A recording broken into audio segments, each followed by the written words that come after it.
Everyone, we'll just give folks a couple minutes to settle in.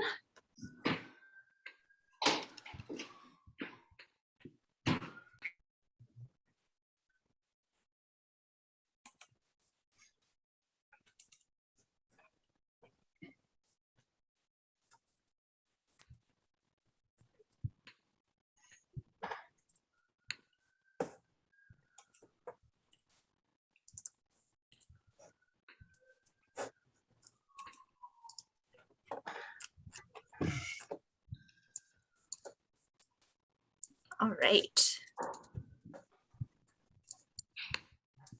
Hey, hi everyone. Welcome.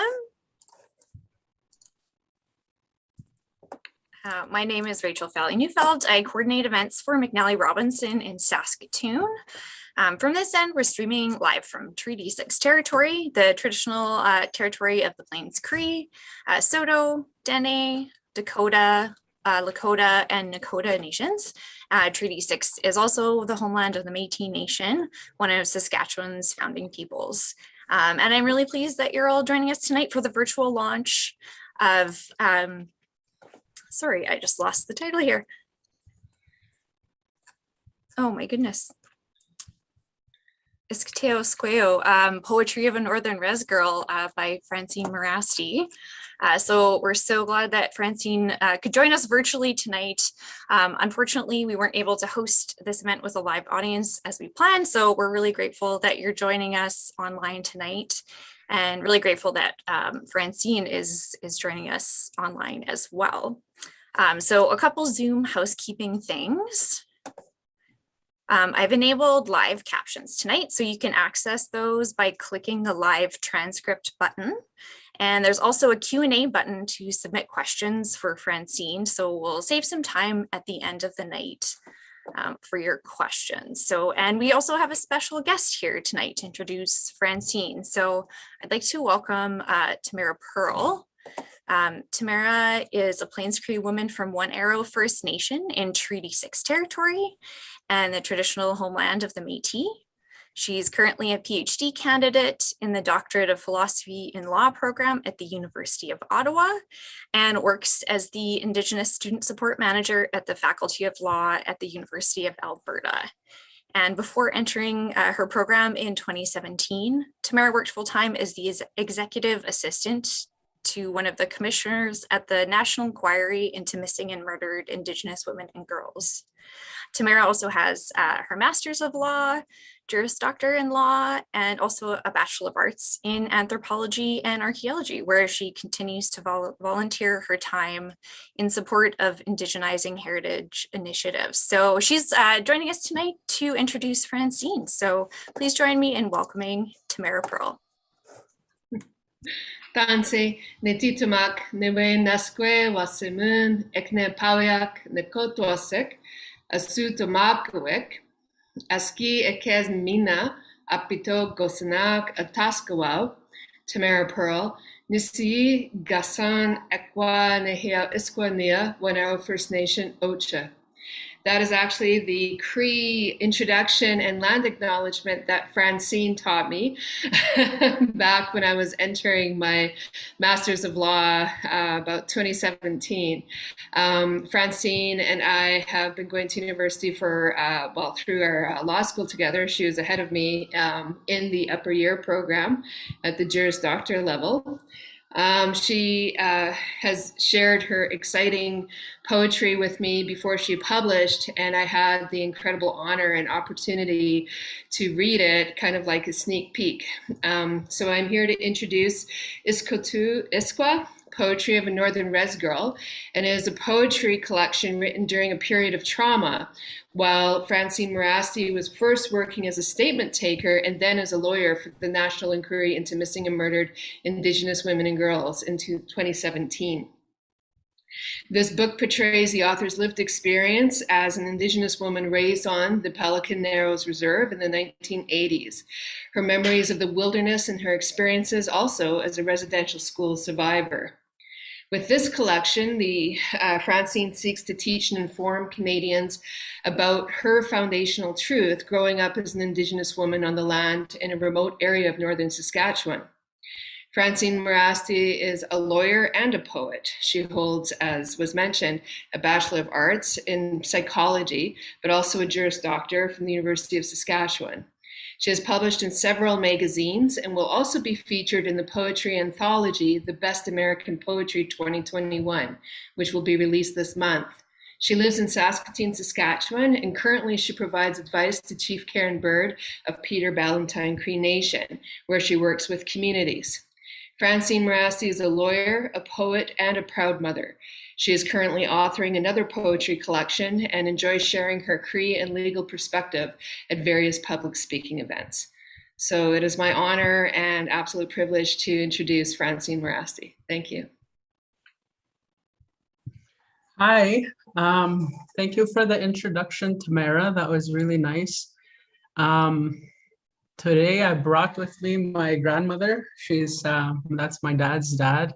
My dad's mom, and her name is Jane Merasty. So I wrote, okay, well, first of all, my name is Francine. I'm from Peter Ballantine Cree Nation. Like Tamara said, I am a lawyer, and I work here in Prince Albert.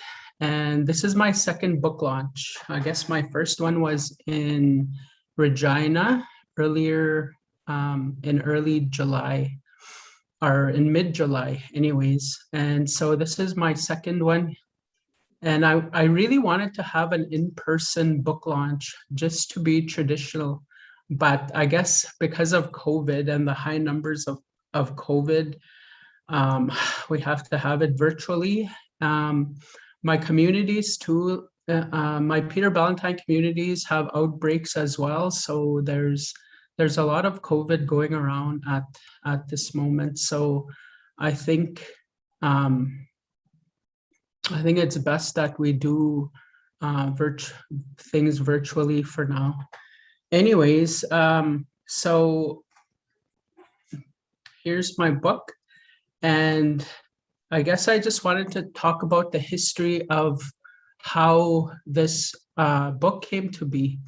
Prior to 2017, I guess, 2017, I became a lawyer. I was called to the bar in Ontario, and I wasn't writing poetry at the time. I did write I kind of did write poetry in high school and maybe a little bit here and there, but it wasn't like, I didn't do a lot of it. But when I was working for the National Inquiry, I heard a lot of traumatic stories from the families of missing and murdered women. And my job as a statement taker and as legal counsel, it was really it was the time we had to do the work. There wasn't a lot of time.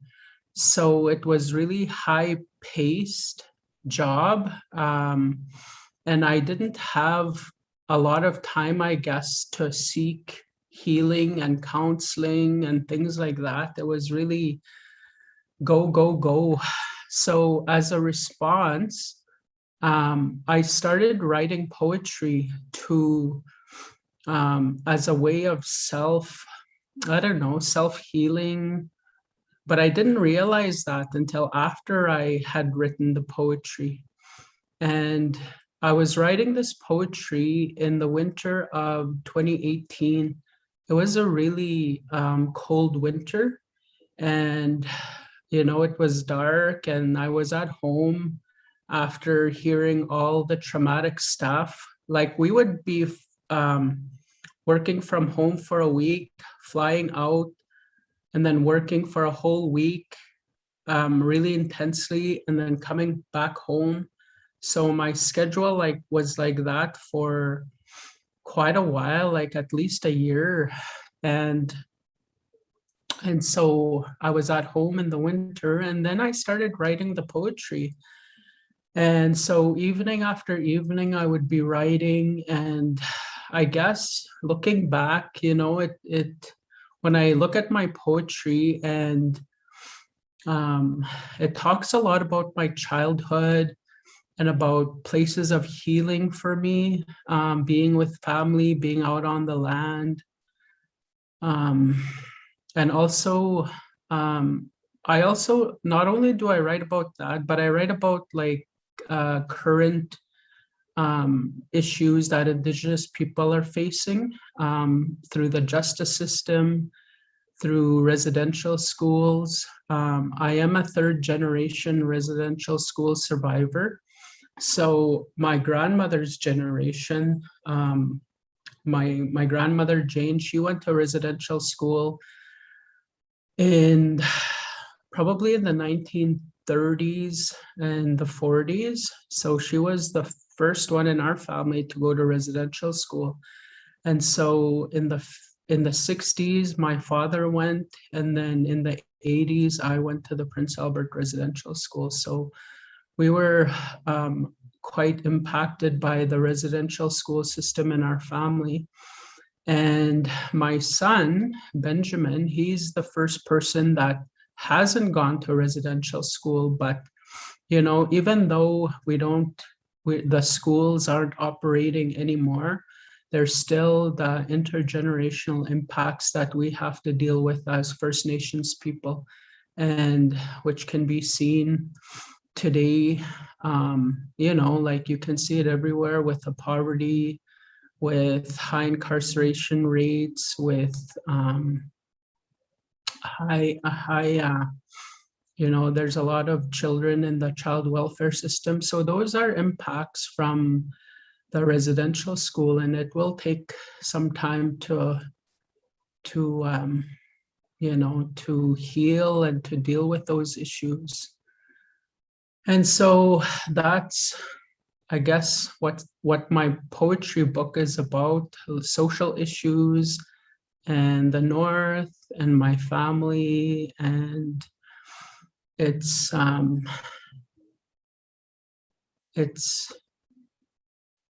a lot of my perspective, I guess, since I wrote the book.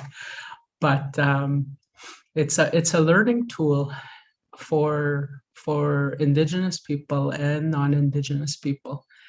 And it's been out there officially for 2 months now. And I've been getting a lot of feedback, especially from teachers, you know, like I got maybe 5 requests from teachers for me to go speak to read poetry and to speak to their classroom and maybe do interviews or appear virtually, you know. So there's a need out there for Indigenous literature, Indigenous poetry, and Indigenous content. And I find that I'm getting a lot of people inquiring about this book and the material, and the feedback is really positive. And I kind of find it surprising because, you know, the things I write about are my reality, but, you know, the mainstream Canadians just seem to not know about our reality as First Nations people, even though we live, you know, side to side with them. So I hope that this will be an opening and a bridge, I guess, to reconciliation and to live together, to have more understanding with each other. Anyways, so I wanted to read probably maybe 7 or 8 poems, because this poetry book only has 49 poems. So I don't really want to, like, I want people to buy the book. So I don't want to read all of them, but I will read the ones that I listed in my book. And then if you have any questions or comments, then you can put that in the chat and I could try and answer your questions. So the first one is called Since Time Immemorial, and it's on page 21 of my book.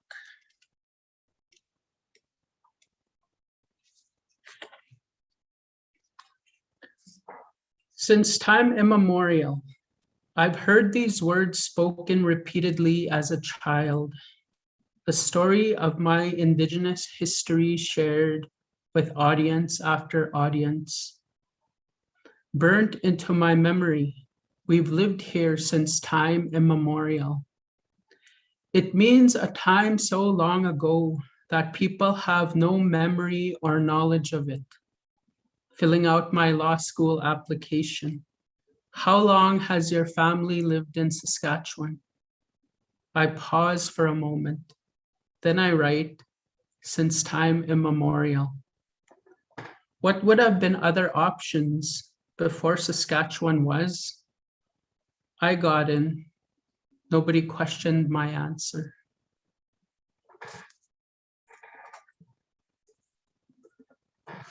The next one is called Just Us, and it's more kind of like legal.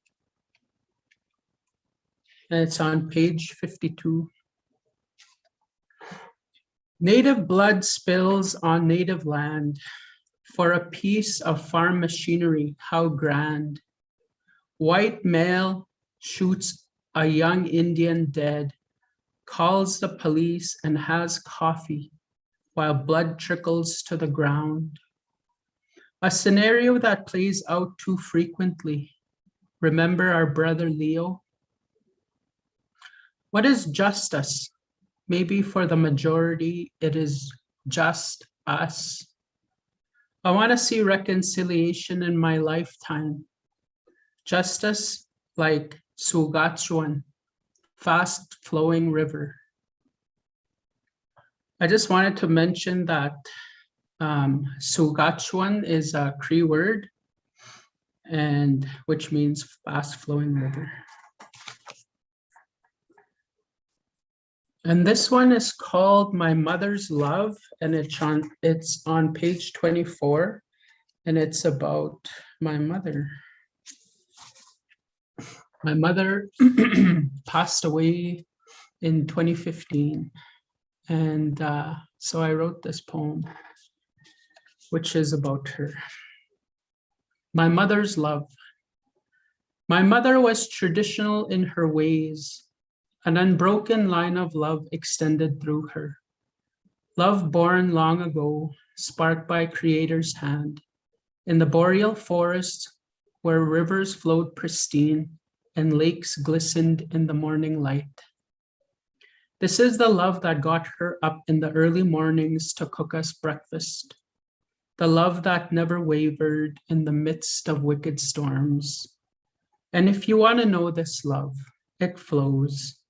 It can be heard in the beat of the drum. It can be seen when Kukum cooks bannock in an open fire by the lake. Can be tasted when biting into freshly cooked moose meat. Can be smelled in freshly picked mint, the one put in tea. Can be felt in a warm embrace, never wanting to let go. This is the love that flows through us now, an unbroken line of love, extending through time, sparked by Creator's hand. That's my mother's love. And this one is about my grandmother, and it's called Moccasin Dreams. So this one is on page 75. Moccasin Dreams. Nugum dreams of times long ago, watching her grandma scrape moose hair in the shade, pines overhead, sun heavy, mosquitoes biting down, sweat sliding down high cheekbones, or cutting out patterns slowly for moccasins, leather soft between fingers, beating brightly colored flowers, green stems rabbit trimmed. Nugum walks in a dimly lit cabin, wind whistling, candle wax dripping slowly, moccasins on the floor, burrows into a blanket, fire dying, eyelids closing. Nugum gets up, boils water for early morning tea, pots and pans banging, retrieving her silver bowl, baking bannock on her Kenmore stove. Catches the city bus to town, shopping at Co-op, gingerbread cookies for her granddaughter, a quick drink at the bar, rye and coke. Back at home, moccasins on, passed down through generations, soft leather, bright colored flowers, enjoying gingerbread cookies in the backyard, sun heavy, sweat sliding down our high cheekbones. So that one is about my grandmother, memories of my grandmother.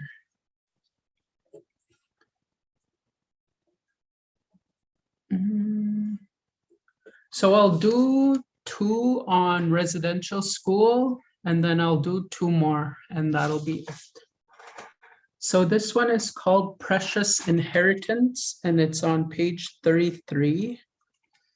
And this is a story my mother told me on when the officials, I guess, came to her house to try and get them to go to residential school. Joe, we're here for your children. They will receive the best education by God's holy men and women.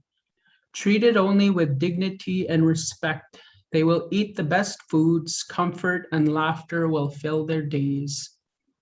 No, that's okay, Joe says. I can take care of my own children. Now, Joe, if you don't allow your children to be educated, you will not receive your monthly check. Giam, who cares? I don't need your check. You can shove it where the sun don't shine. All 3 walk away, one in a headdress, one in a black robe with a fancy cross, one in a pressed suit. From my hiding place I emerge, a little girl of 6. The significance of my father's Giam escapes me for years. Language intact, traditions unbroken, culture continuous, inheritance for my children.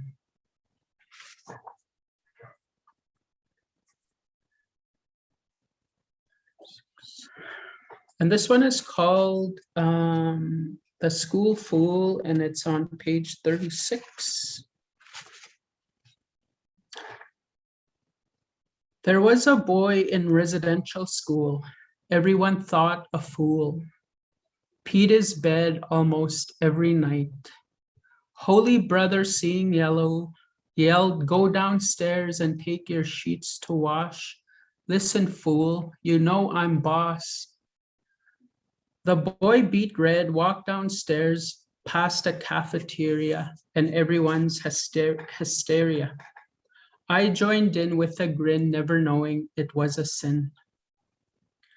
One winter morning when I discovered that I peed on my sheets, all went down and I started to cry and I asked the Lord why. The school fool who knew the rule came to my aid. I'll take down your sheets, don't despair, I'll take care of this affair. He expected no return, and that day I learned about the heart of the fool and how we were so cruel.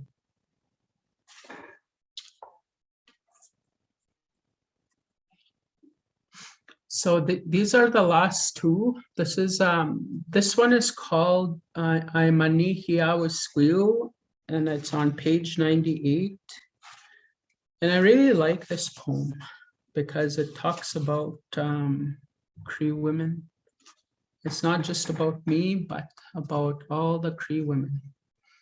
I'm Iskotew Iskwew with beautiful brown skin, long beautiful hair I comb and braid with care.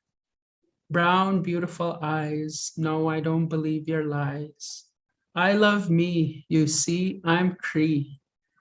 I love the Indigenous way of life, sometimes filled with strife, racism, lateral violence, discrimination. But regardless, I'm a proud member of Peter Ballantine Cree Nation. Some feel ashamed to be, but no, not me. I laugh with glee because I'm Cree. I am more than what you see. I live sovereign. Inside, I'm free. Yeah, I got some academic degrees, but that's not what makes me. It's this Nihawi blood in me. I'm Cree, Anihawi Iskwew. And then the last one that I usually end my readings with is called Reconciliation. And this one is on page 37. And I guess it's just a bit about my vision on reconciliation. And you can see there's a big gap there because we still need a lot of work to do with reconciliation. Settler colonialism is resistant to change, stubborn, but a new vision is being created of reconciliation. I see baby steps. Hope is born in my heart, even as I experience discrimination and violence. In the future, when I'm gone, if my forgiveness is needed for all the injustices I've experienced to make this vision a reality, I give it freely. I forgive. The end. And so this poetry book has 49 poems, and 5 of them are translated into the Cree language. So purchase, buy a book.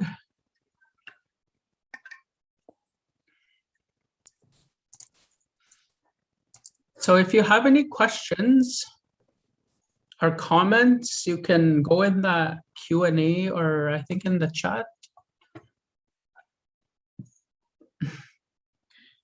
Giam. So Giam means like I don't care or doesn't matter.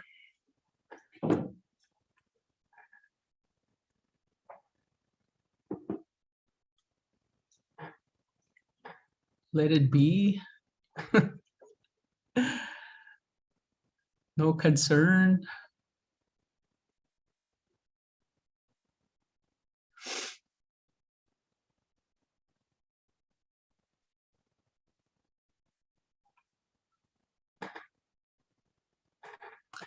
Thank you, Graham. Thank you for your message there in the chat. I appreciate it.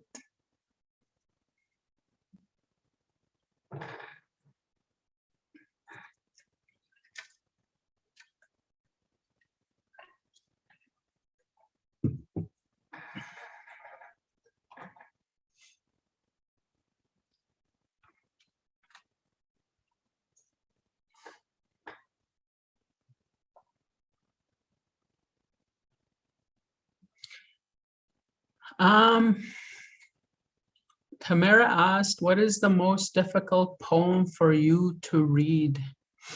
You know, all these poems are pretty personal, I guess, to me, because they come from my experiences, and poetry is usually very, I guess, emotional work, emotional literature.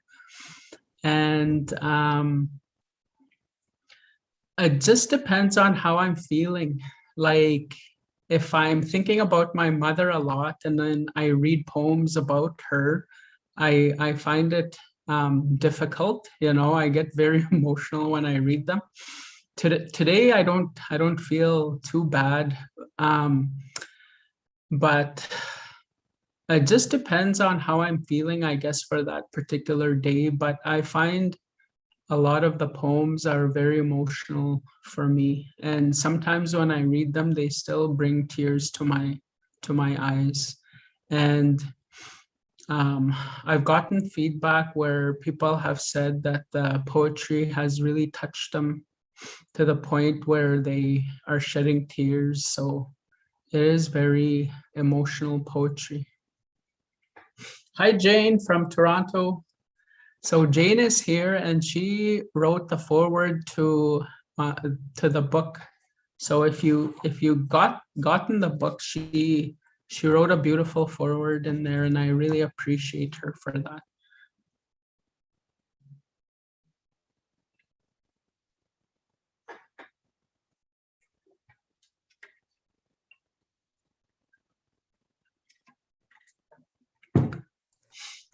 So I don't know, does anybody have any more questions or? I have a question.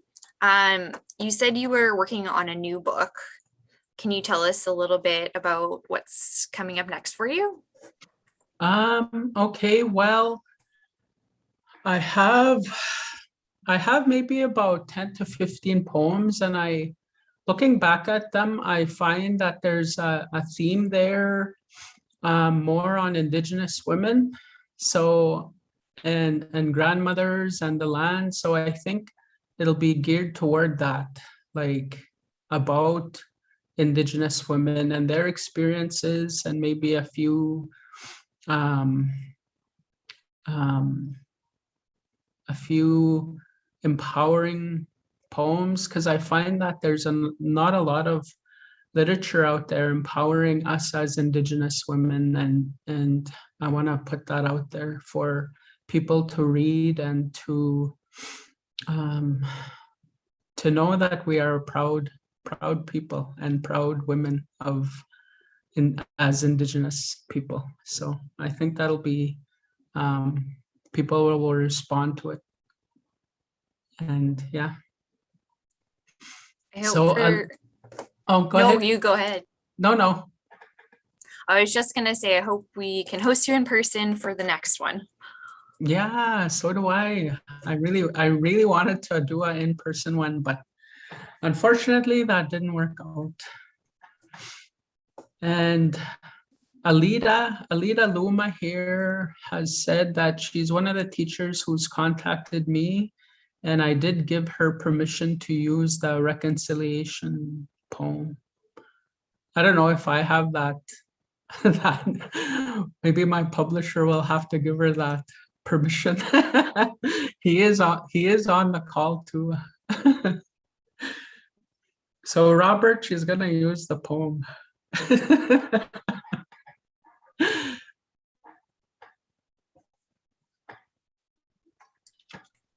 So I think unless there's more questions for Francine, maybe we can end things there, and I'll just remind folks. Oh, there's another question. Oh, Jane. Oh, now all the questions are coming in. Okay, so from Jane. Okay. What are your hopes for how the book will be read and understood in the non-Indigenous community? Well, I hope that, for me, I hope that people will respond to it, and I hope that it'll be, like an how do you call that? Like an introduction, I guess, to our way of life, as Indigenous people. And it'll be a bridge to talk about our issues, and as a doorway toward reconciliation, to start relationships, and like to get to know each other, because we've been living together for like how many years now? 150 years since Confederation, and non-Indigenous people have lived on this continent for such a long time, and still there's such a big divide, like it's just unbelievable, for me.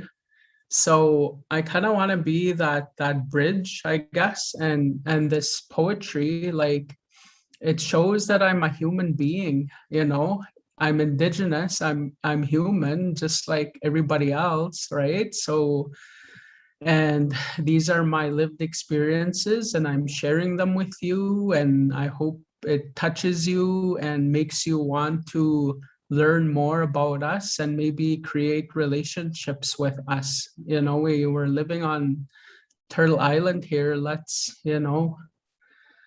build those relationships, and let's have reconciliation and good relationships instead of, the way it is now.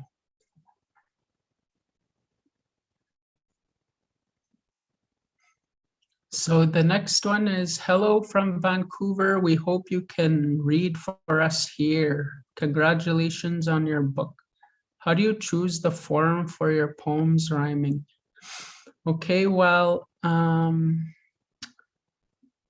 yeah, I don't know if I can go to Vancouver at this time. But I believe I responded to your query there earlier in an email. I could appear virtually. Anyways, when I write poems, like to me, they come as an inspiration. And sometimes I write, like I just write what comes. And then sometimes I feel like, well, maybe I could do it in a rhyming format. Like it just depends on how I feel that day. I don't really particularly say, okay, I'm gonna write a rhyming poem or I'm just gonna write freestyle, right? So it's pretty random for me. And I don't know, I think if I want to be more in a playful mood, I guess maybe I choose more of a rhyming scheme because I like rhyming. I think it makes the poem kind of better to read and you know, people like patterns, they like rhymes, they like patterns, they like beats. And if you can do that for people, then I think they would be more receptive to your poetry. So, but the way I choose it is more random, I guess.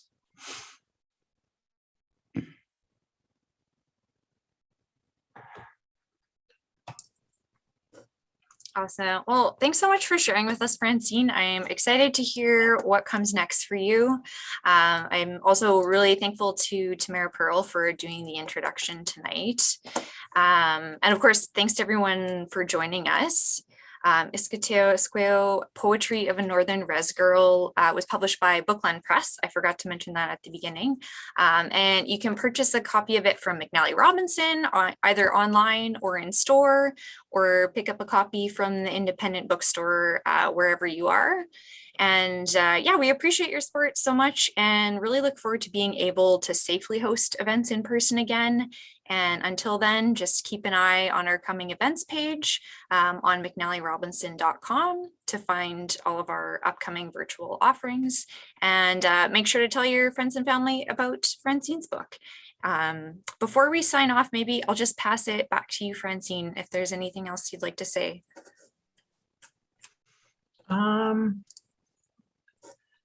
No, not really. Well, I guess I could say goodbye.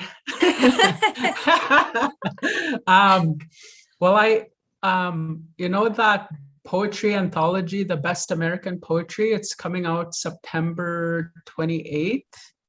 And you guys will probably have it in your bookstore there, McNally's, but yeah. It's a US publication. And so I'm pretty excited about that. And I'm also going to be in Toronto in November doing a reading for, I think, at the University of Toronto or somewhere. Anyways, so yeah, I think people are responding to the poetry and I'm really happy to share my poetry with whoever wants to listen. So I'm grateful, yeah. And thank you everybody for joining the poetry reading. I really appreciate your attendance, and thank you, Tamara, for doing the introduction. It was really good, and thank you, McNally's, for hosting me. And thank you to my publisher, and also his name is Robert Morgan, and he's also on the call. Thank you for publishing the book. Like it was really great. I was really happy about that, and I'm still quite excited with the way things are turning out for this book. There's such a positive reception. Yeah, so that's me. I don't know if Tamara wants to say something. We're getting the no. Okay. Oh, no. I was just going to say thanks to you, Francine, for sharing. Thanks so much, everyone. All All right. Well, I think we'll end things there. And yeah, thanks again. Take care and stay safe, everybody. And we'll see you next time. All right. Thank you.